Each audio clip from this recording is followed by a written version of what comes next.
and welcome to Artwork, a conversation with creative people about the joys, the challenges, and the mundane moments of living an artistic life. We're your hosts. I'm Poppy Rose.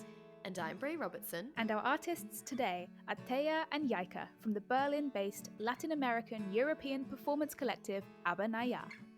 Teija is a Finnish performer, drama and circus facilitator, while Jaika studied cultural sciences and works as a dramaturg and assistant director. They are two members of ABA NAIA. Since 2017, the collective have been exploring topics of sexuality with a comedic approach.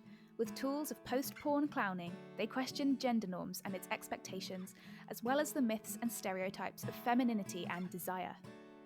They say, our bodies, our sexuality, and our vulnerability are our political weapons on stage. We battle the boundaries between cheerfulness and discomfort. We want to inspire and encourage our audience to question their perceptions on freedom of self-expression, sexuality, equality, and pleasure. All of this comes together in their post-porn clowning lecture performance, We Can Do It Moaning. And we love it. In this episode, Teija and Jaika tell us about how practicing things that make us feel awkward can help to normalize it. How powerful comedy is when venturing into awkward and difficult conversations, and how important vulnerability is when wanting to be funny. The clown helps us see a reflection of ourselves in our most vulnerable place. Oh, this was such a great conversation. I want to go and practice moaning now. Oh! Let's dive in.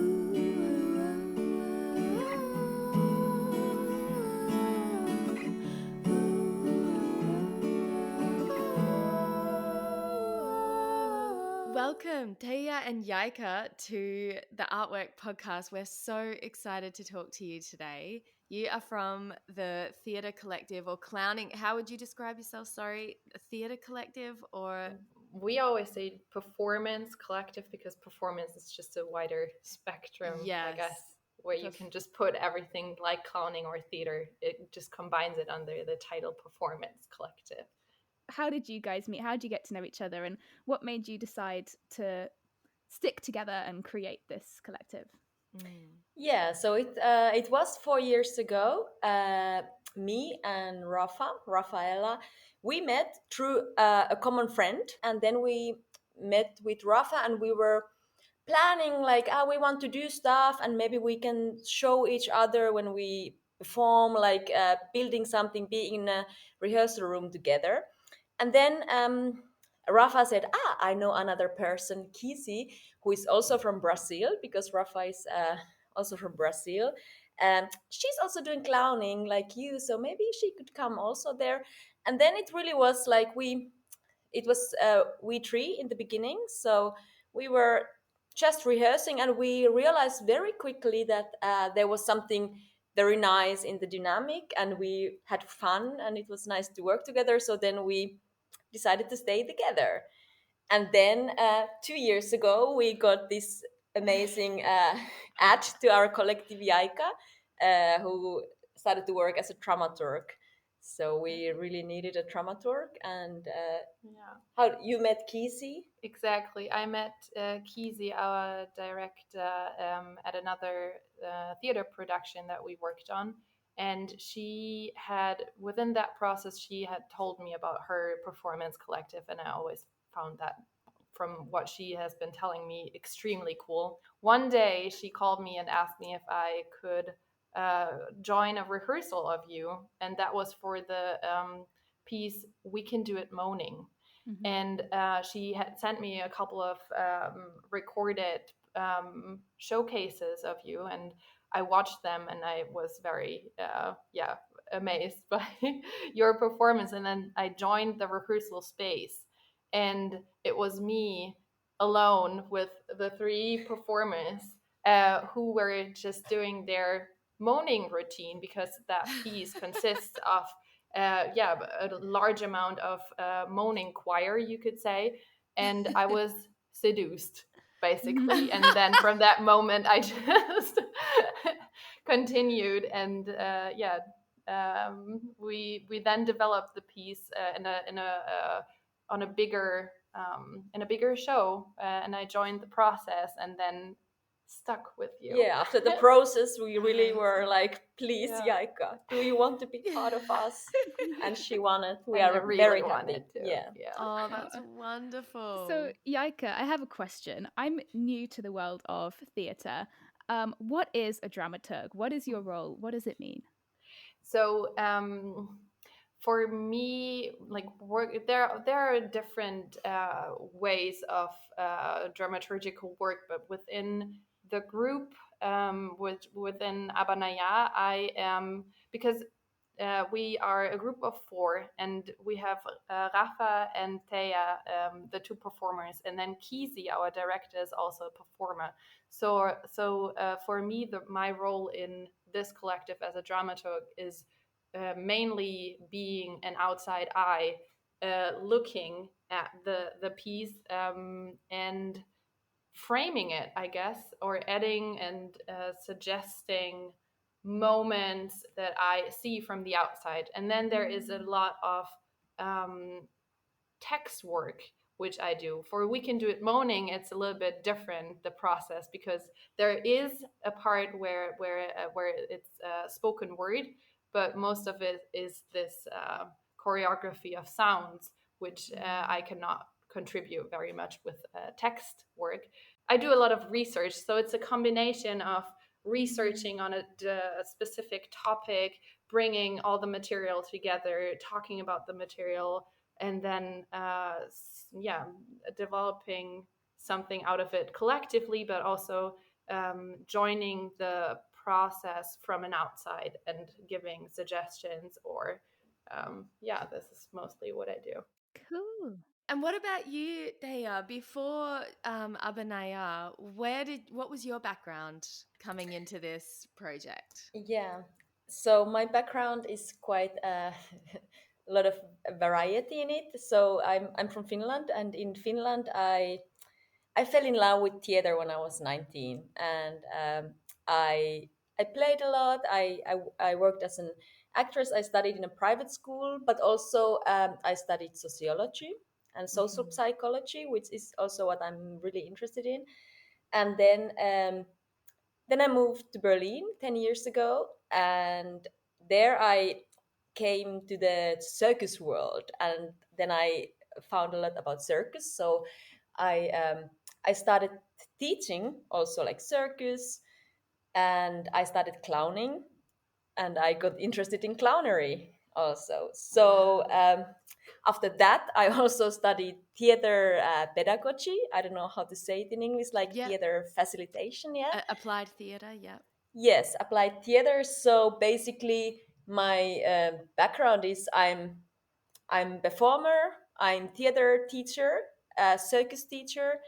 Yeah, basically most of those things. Wow. I'm just listening to this thinking, like, what a dream to find like-minded, passionate women who want to create together, and that you've actually managed to be able to commit and make it work together. I just find is incredible.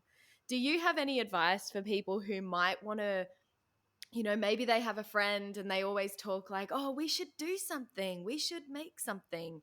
Do you have any advice of like, how did you actually start seeing this as something that could really work and take it seriously and commit to each other? For me personally, it's a lot about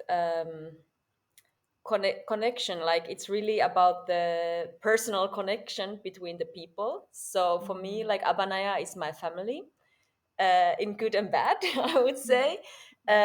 And I remember, like, maybe this is one thing I remember from one director earlier, when I was kind of struggling. I wanted to do stuff alone, and I didn't know how, and I was a bit like lost. And she said, Teija, you should just gather people you love and start do things.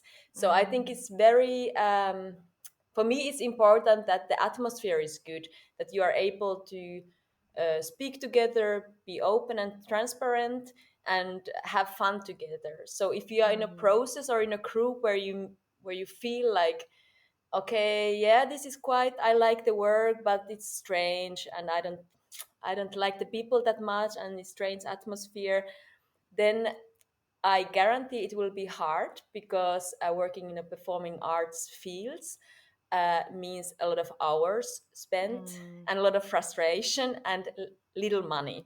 So that's why my biggest advice is just be aware of the constellation of the people. And if you, it's like a gut feeling. If you feel like, I like it, I'm happy to see these people, then it's a good fit.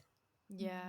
You have had been working together already before I joined you, and that was my major motivation, I think, because I saw the group working together so with such a great passion, and for me that was my drive to wanting to contribute and wanting to be part of it. We do regularly these rounds where we say, like, if there is some topics that concerns us, for example, so we are really clearing the air, even if there is some arguments between people. In the end, like, we are just crying and saying, I love you, I love you too. So it's very, very important that we also clear the air regularly.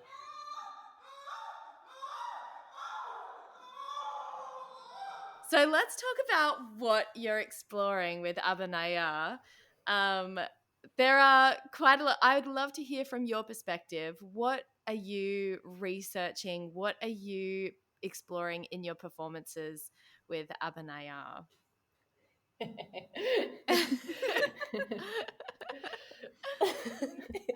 Well, in general, okay, I think it depends, like, what is the project we are working on, because there are different thematics.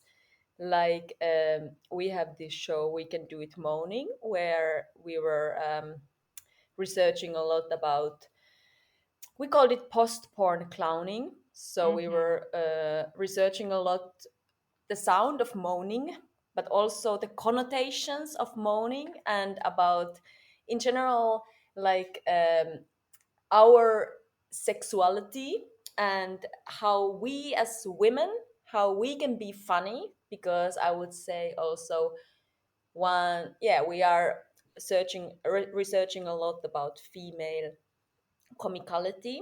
So I would say, like, for example, We Can Do It Moaning, um,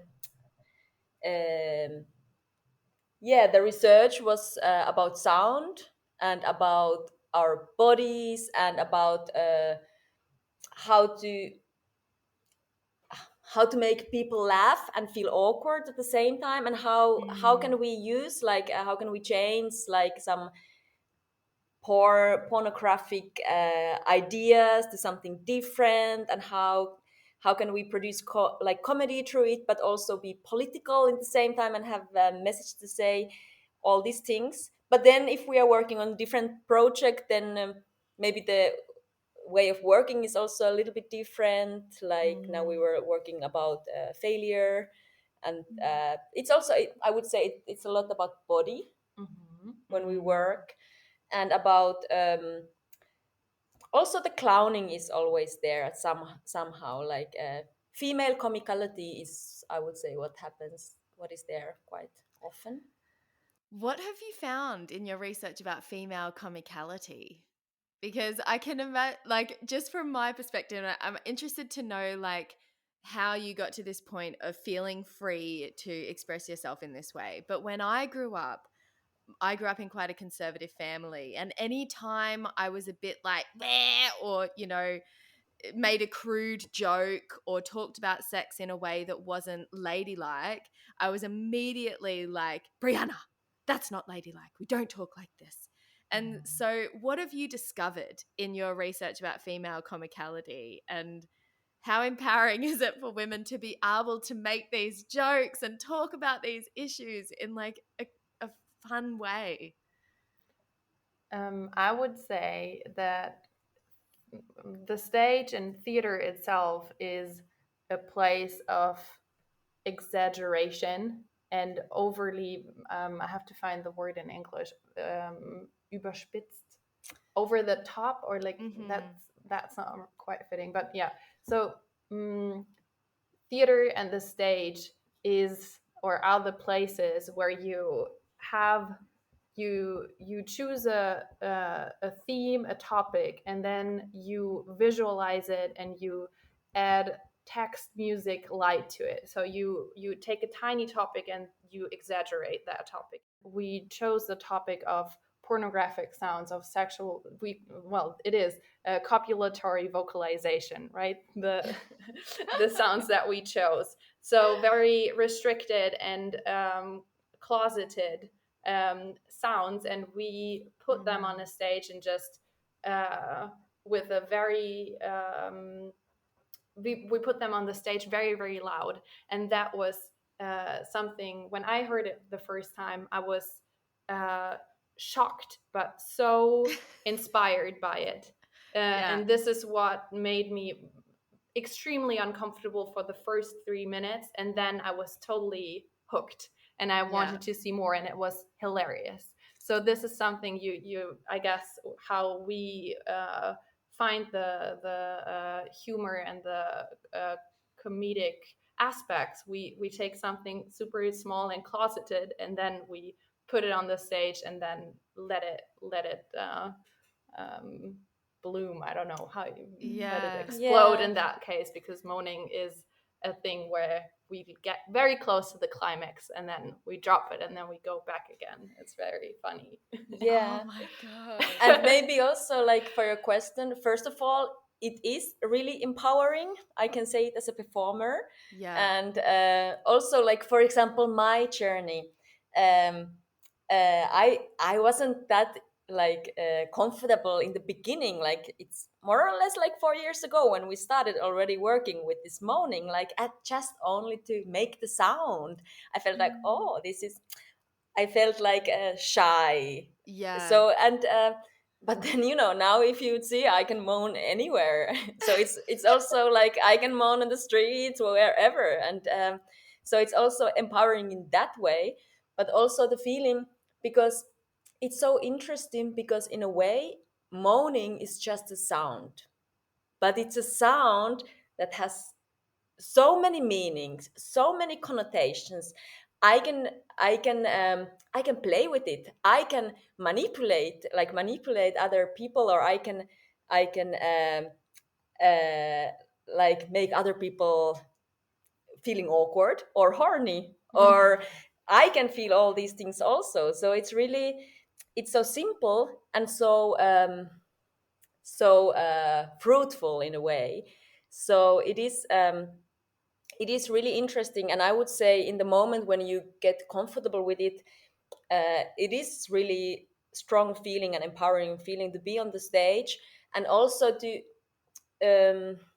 be with the audience, because it's, even if it feels awkward or for an audience, it's not that we want to put it kind of there that we leave the audience alone, because not at all. So it's, we are together with the audience, so we make them laugh and then we make them feel awkward, so it's the line between, so it's something that they can enjoy. So I would say it's a lot of things, and it makes you feel stronger when you are playing what you have, making comedy, making a female comedy.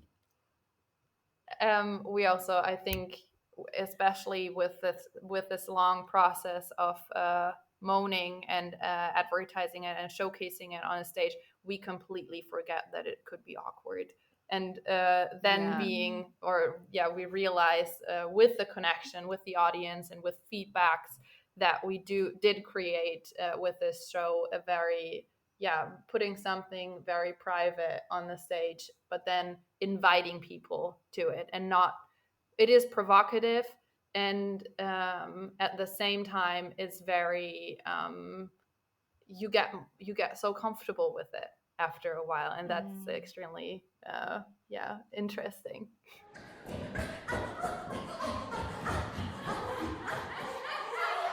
Do you have any advice for people who want to build that confidence to be loud, to take up space, and to just own their sound? Because that sounds like a process. So are there any little tips you could share with us? Repetition. I think it really was repetition, like because it's in anything what you do in life, when it feels first time strange, but when you do it couple of Yeah. times, then it's normal. Mm. So it's the same with Yeah. moaning. I do so much with my voice, but as I'm listening to you, I'm like, wow, I don't think I've ever thought about, moaning, or, like there are sounds that even me as like a voice teacher and a singer have not shared with people. Mm. And I love this idea that you want to like bring comedy and awkwardness together. What do you think happens when those two combine? How does comedy kind of help you explore these issues in a different way? Mm, well, I think what we showcase mainly, and what is the main core of what makes it hilarious, is that we show something that people can relate to, although it is, Mm. as we said, like a private issue, or we claim it to be super private. We Mhm. we have the possibility to have the entire audience relate to something that we show, and this is where it gets awkward, because but at the same time super funny, because you've Mm. heard these sounds, you've made these sounds, you know how to or where you put these sounds normally, and this is a correlation, because you experience something, and you have it visualized in front of you, and then with the sounds as well, you fully experience something that you know personally. And Mm. this is a border, I guess, that we cross, and that's what makes it really funny. Yeah, Yeah. and I think it's Mm. also what Jaika said. It's this is the state of a clown. So basically, clown is making people to relate to the performer, like to the clown. Mm. So it's really it's also that we are showing our vulnerability. I hate this word and I never can say it good. We don't It's hate a really hard yeah, we don't hate the state of being vulnerable, but we have Vulnerable. struggles with the word. Yeah. Say it. Vulnerable. So basically, yeah, the clown is a state, or we as performers, we are vulnerable on the stage, and in that way, the audience can relate, because when you do, when you try to make people laugh, if you try to be funny, you are not funny. So basically, you need to be, and you need to be, and through that, like be in this real state and look what happens in the audience, and this way you can be funny when you really take all the masks away and you are in your Mm. state.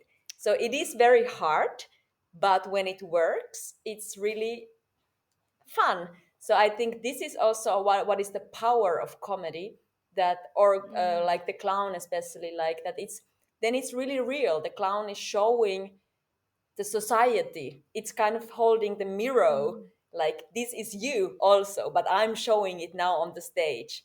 So this is the Mm. way how people can relate, and what is the power of comedy, in my opinion. I really see that authenticity and that vulnerability in the trailer, um, because watching it, I wanted to watch it with like open mind. What is this all about?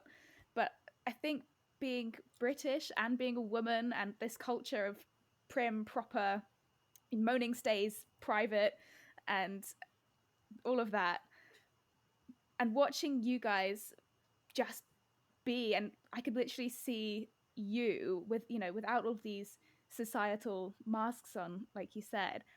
It was so, at first it was so uncomfortable to watch you just be like that, because you know that's just so new to me. But yeah, it was just, I could overcome the uncomfortable of how I felt, because I could see the vulnerability and the authenticity and the enjoyment that you guys were having in this performance. That's amazing, because I think the trailer, the teaser, it's only 2 minutes long, I guess. 1 minute. 1 minute, yeah. But within that short amount, how you, but then there are the images as well, and those are we have the title Pause, Pour, and Clown, but in We Can Do It Moaning, especially, we do focus on the soundscapes. Particularly, and there is no naked skin, or there is pornographic portrayal within the connection of the performers, but mainly we take on the sounds, and seeing the visuals kind of not corresponding, because you know the sounds with other performers, naked skin, sex, and so on, like real, how pornography looks like, and then you have the images of 3 women on stage talking about it scientifically, or claiming to be super scientists, and then offer you a concert of moans, and it becomes extremely beautiful, but also it's interesting how you get super comfortable with it after a while. And we have heard, like, this is exactly what you, Poppy, said, that we have got this feedback from some audience member who come, like, after the show, like, okay, like, after this, like, I will never be, like, unaware of my moaning, so next time I will be very aware of my moaning, and I will think about it. So this is nice. That's amazing, because the other thing that I love about the fact that you've decided to go down the sound route is that it's your voice, and like so often the voice is robbed from, you know, people. It's like the first thing that kind of gets shut down in some ways as we grow up and we become humans. And to be more intentional about the sounds we're making, and to be more to feel more free to make sounds that might be outside our comfort zone is so powerful. I feel like the voice is connected to the rest of our being, and if we can like let the voice go, holy moly, there's like so much freedom that can come from that. I totally recommend just try it. Just moan a little bit in your apartment, see how you feel, and you know, it's really fun, this experience. We had all these questions, like starting to discover moaning, and being more comfortable with it, and then raising the questions to ourselves: what is it? Who makes us moan? Are we doing this out of our own needs? Are we affirming people? This is all super interesting questions that rise. Gosh.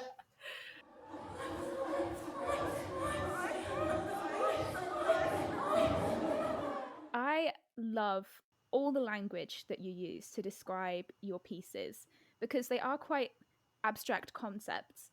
But to me, the everyday person, I'm not super involved in the theatre world, it was so accessible for me to read and understand, oh, this is the point. Like, I understand this, well, to an extent, without seeing it, you know what I mean? But I just wanted to say, like, the words that you use are so powerful for me to understand. So how important is it for you to describe your pieces with language to engage people who aren't in the theatre world? We are on it all the time, because we are writing a lot of applications and like funding applications, and this is the art, like how can we explain our idea to other people so that they can also understand it. So I would say we are working on it. We are trying to make it accessible, and how, like, if we read the text, is this actually what is going to happen? Like, we are reflecting on it. Yeah, I think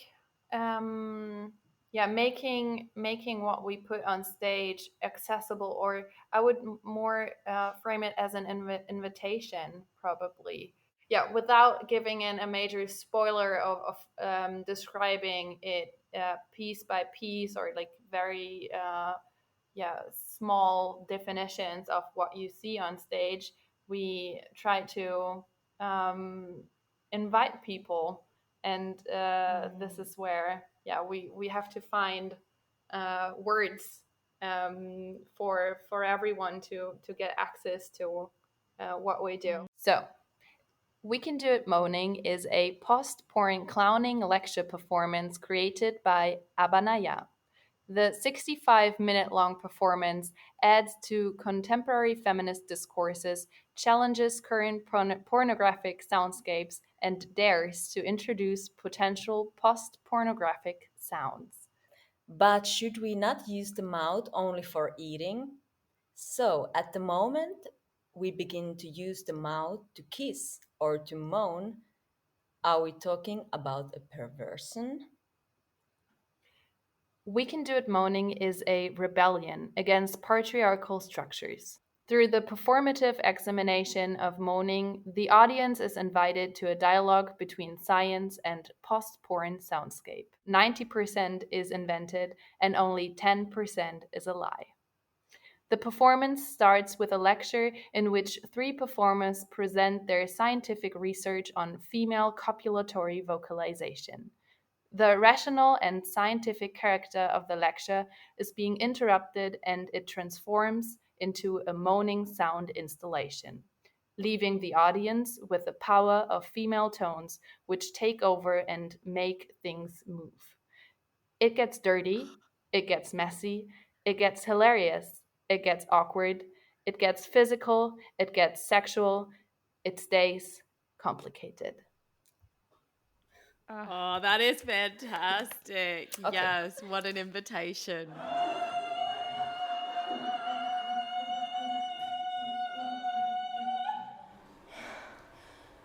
You've said post-porn quite a lot. Where did you arrive at this term? Is this something that you created together, or was it a term that you heard from somewhere else and realized that that was something you wanted to work with? What does that mean for you?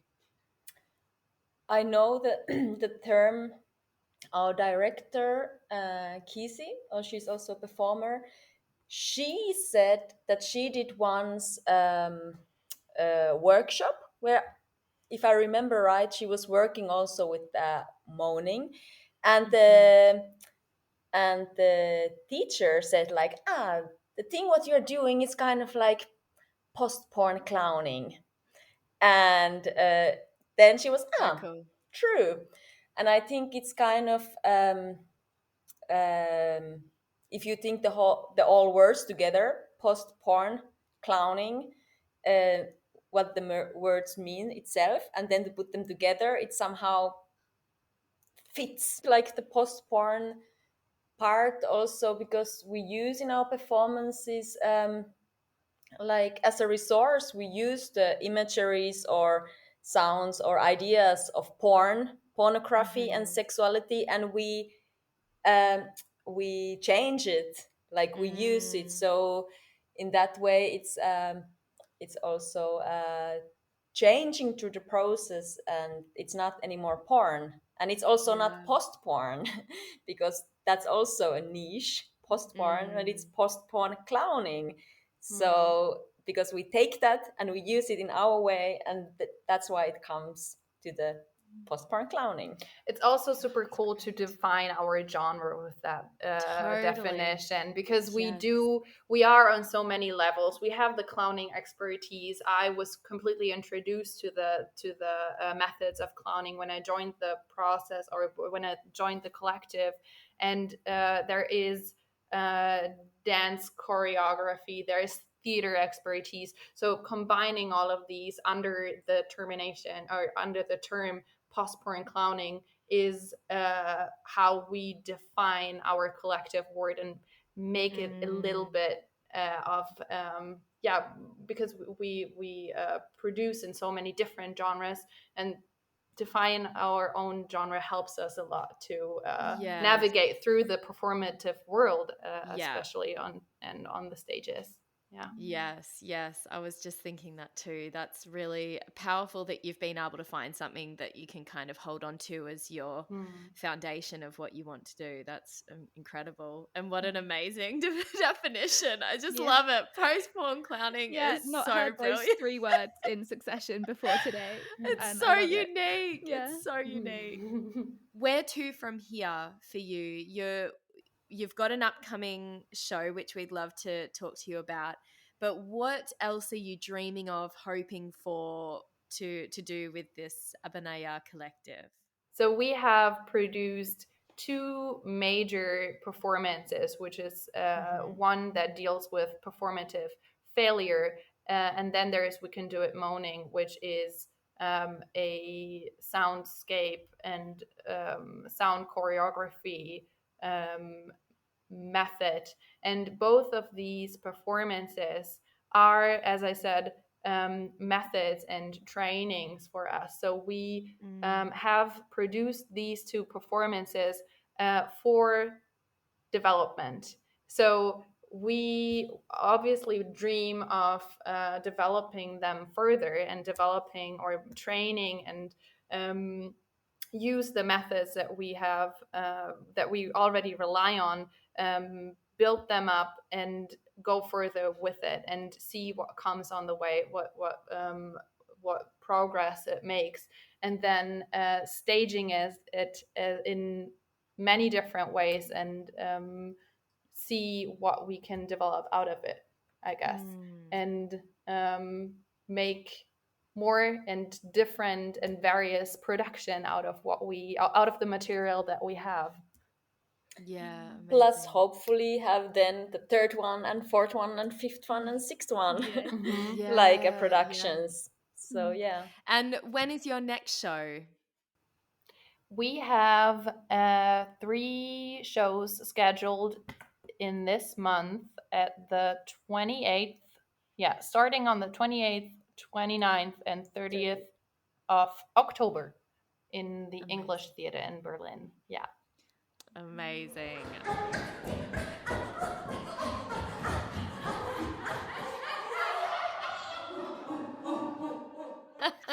So we always finish on this question. Do you have any words of wisdom that you want to share with our listeners? Any words that you've lived by, or things that you keep coming back to that you think will help other creatives? I would say don't forget the laughter. So, meaning have fun with it, whatever you do. Also, through the struggles, like in every state, don't forget the laughter, because life is easier like that, life is nicer. And this also comes back to the thing I talked earlier about taking people who you love with near to you and work with them and laugh with them. I love that Yes. so much. That's wonderful. Jaika, do you have anything you'd like to share? I am very bad with wisdoms or sharing things, but I do remember something very smart that Kizzy, our director, said: "Be brave to be ugly," or something like that, and that stuck with me because it was something very powerful also with our work of showcasing something, trying to be put something finished and perfect on a stage and portray it in front of people. But if you are brave enough to stay who you are and be brave to be brave to be ugly. Totally, like, fuck the system, because as women we're told to be pretty and beautiful and objects of beauty, but be brave to be ugly and to say absolutely no. I want to do something, I want to be me and I want to be different, and it's okay if I don't fit your beauty standard all the time or ever. So love that. Thanks, girls. Well, thank you so much for Yeah, sharing thank your you. story with us. It was amazing. It's been such a wonderful conversation, honestly. So grateful for your Really? honesty and yeah. Thank wish you so very much much. Thank you. You're so nice. And I can't wait. I feel like the more that you share your show in Berlin, the more we're going to hear moaning in the streets. I'm really excited for that. Exactly. We should have it as a greeting at some point. Like we see each Yeah. other in the street. Oh!